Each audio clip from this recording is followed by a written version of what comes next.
Okay, so let's look at another example for resultants of forces. Let's look at another example for resultants of forces. Right, so I have this one. The question goes like a barge is pulled by two tugboats. If the resultant of the forces exerted, the resultant of the forces, it means the force is no one, two or more, exerted by the tugboats is 5,000 pound force (IBF) directed along the axis of the barge. Determine A, the tension in each of the ropes. So you see the ropes is labeled rope 1 and rope 2.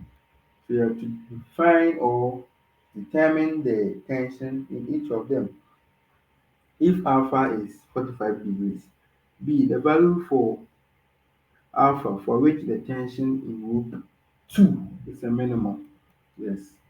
So this is a mix of mathematics and of course the principles that we've already looked at. So now we will go into solving of this. So how do you solve this? So first of all, they said there is a badge and the badge is this one here.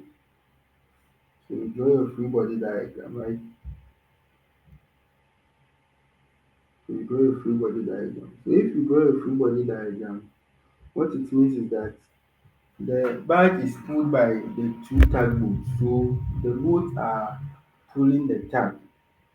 So if it should be so, then here will be the free body diagram of this. So it means that I can use the Cartesian form to solve it, or I can also use the tip to tail method. Tip to tail method. That's where we look at the tail of one vector. Then immediately there is the tail, we bring the tip of the next vector. Yes, so you can do it that way. Alright, so let's do the tip to tail first. Tip to tail. So tip to tail, since the boat is pulling the tag, this is how it will be. This is how it will be. So it will be like this. This will be the tension in loop one. Then this will be the tension in loop two. So now we would look at the angle between these two. We look at the angle between these two. And the angle between these two is 30 plus alpha. You can see it here, 30 plus alpha. But alpha is given as 45. So it will be 30 degrees plus 45 degrees, which will give us 75 degrees. So the this is how the free body diagram will be for this problem. This is how the free body diagram will be for this problem. So now try and just use the tip to tail as I said. Tip to tail. So now let me change the color so that you can know what's going on well. So now I'm using green. Let me use green. So tip to tail. I will bring I will bring 2 here. This is how I will do it. I will bring 2 here. Then I'll bring 1 here.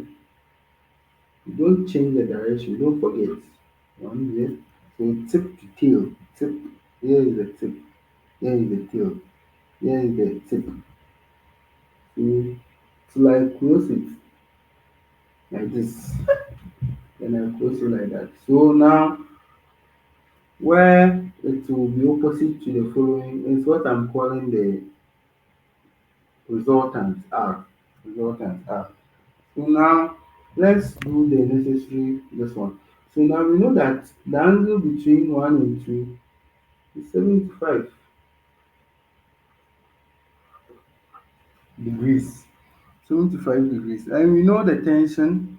No, we don't know the tension between 1 and 2. But we know that the resultant is the resultant is 5,000 pound force. 5,000 IBF. That's what we know.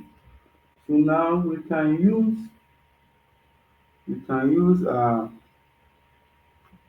either Lami's theorem or any of the methods that we've spoken about to find the tension in the ropes.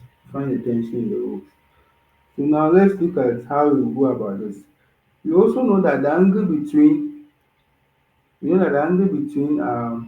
that's the this force, because we are calling this one the resultant.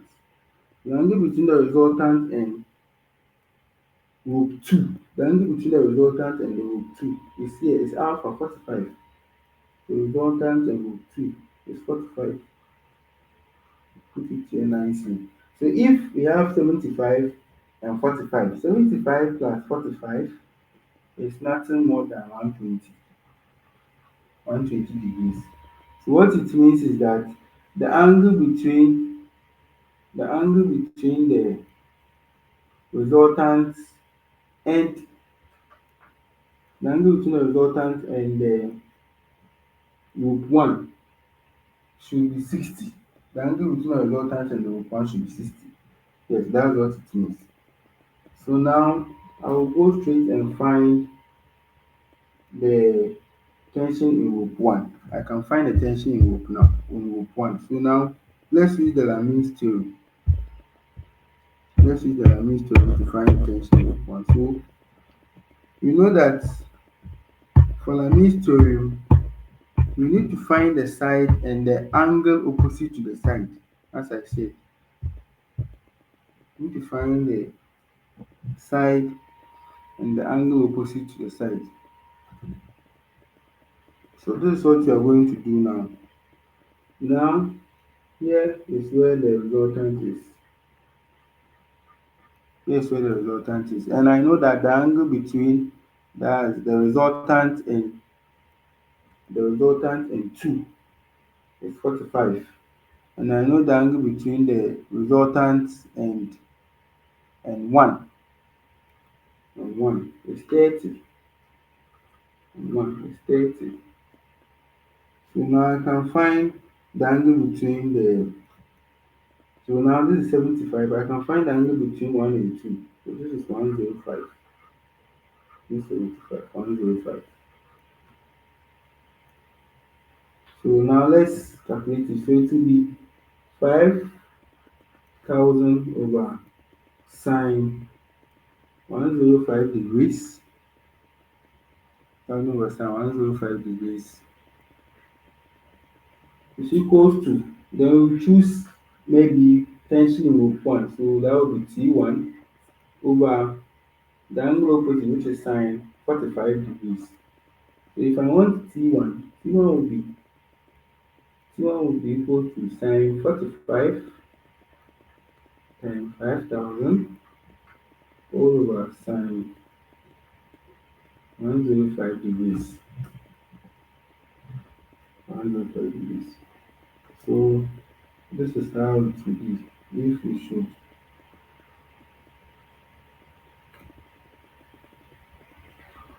use the parallelogram. So 75 here was 30, 45 here will be another 30, then here will be 45, here will be 105, then here will be 105.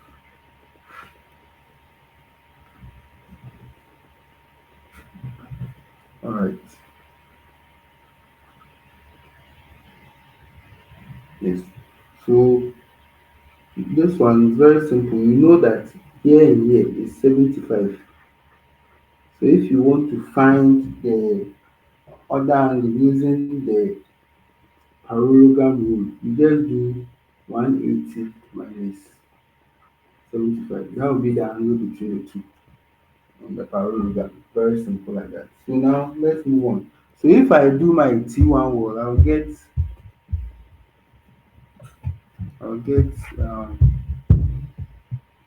T1 to be equals to 3660. That's 3,660 pound force. And you know that from sine rule, this is also equals to the tension in rope 2. What is the opposite angle to 30? So over sine 30. So immediately you get T1, you can find T2. So it means that T2 will be equals to T1 sine 30 all over sine 45. But I know T1. T1 is 3,660 pound force. So that one sine 30 over sine 45 degrees. So my T2 will be equals to 2590 pound force. 2590 pound force. So it's very simple. Yes, don't fall into that trap. So now what you do is whenever you know the angle between two vectors, theta, if you want to draw or convert this into parallelogram law, that if you want to get something like this, then in this parallelogram, the angle will now be the 180 minus the one between the two. That will be the new angle between the two vectors. Alright. So now let's go to the B. Let's go to the B. If you want to find alpha for the minimum tension in rope 2, the minimum tension in rope 2, you should know this, the minimum tension in rope 2 is only minimum when the angle alpha, when the angle, or it's only minimum, you don't know that's the angle you are looking for. It's minimum in rope 2 if the component or angle between 1 and 2 is 90 degrees. So the minimum tension in rope 2 occurs when the angle between rope 1 and 2 is 90 degrees. And how do we do that? So it means we get something like this.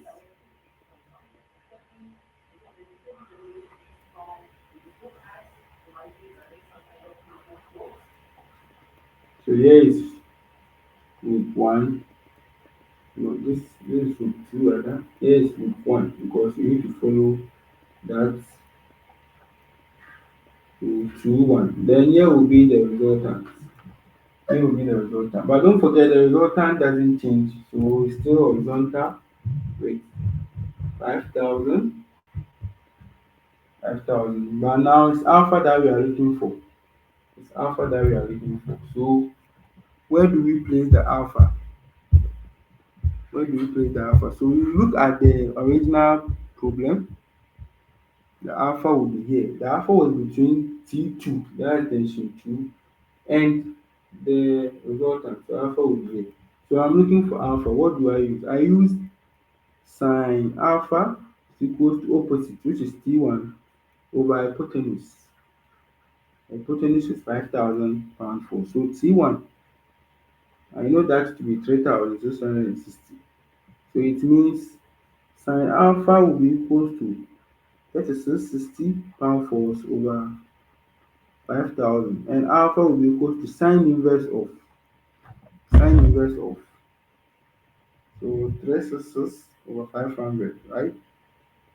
So 366 divided by 500, and that is 0.732.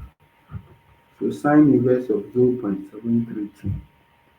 Sine inverse of 0.732.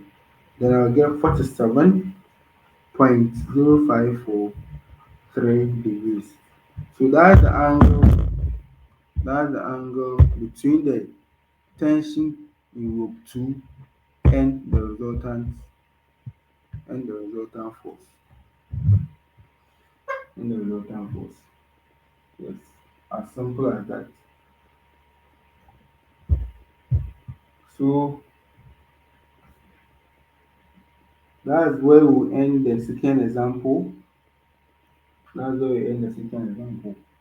So this is very simple and straightforward. Very simple and straightforward.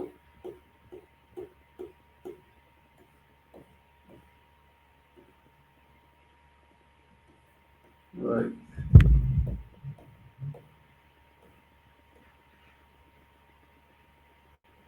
So now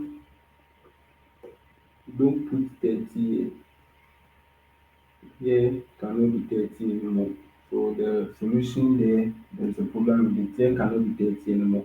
Because we are finding the angle between the resultant, because now we want minimum of the tension in group 2. So here cannot be 30 anymore. So now I know the sum of angles in a triangle is 180.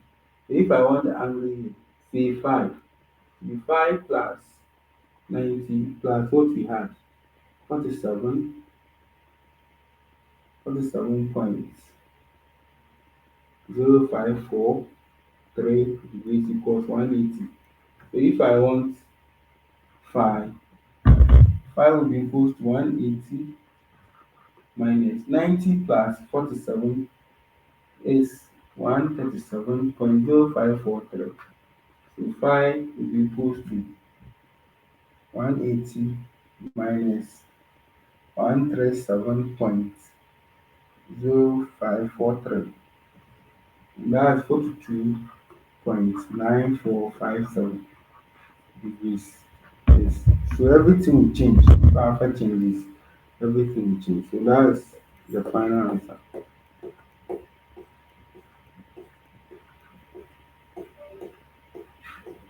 Yes. So these are the rectangular components that we've spoken about. The rectangular components. Yes. We'll look at some complex problems in the next video.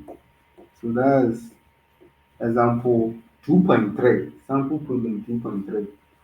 Sample problem 2.3. So make a date with me with that one too, so that we look at how to solve for the resultant of concurrent forces, several concurrent forces. So then, have a good day. All right.